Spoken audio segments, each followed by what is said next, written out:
This year is the first year that I attended the market, and I made it my top priority to find out what Scotland was up to here. I managed to pop along to the Screen Scotland Docs in Progress showcase, where we saw 15 minutes of each documentary and heard from the directors and producers of each film. First up was a documentary called Love Letters, directed by Daniel Cook.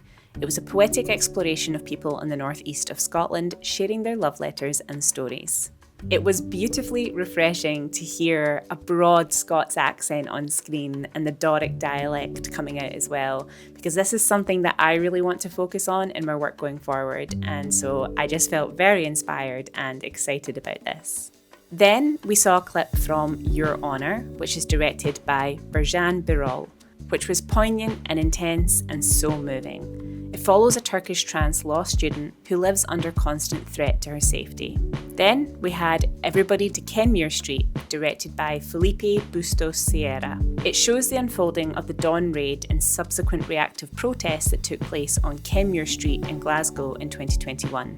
And as someone who remembers that happening and following it in real time on social media, it was so powerful to see that on the big screen. And then we had Average White Band, Soul Searching by Anthony Baxter, a documentary about how a group of lads from Scotland became one of the most admired soul and funk bands in the history of music, which has encouraged me to have Average White Band on rotation ever since I got back.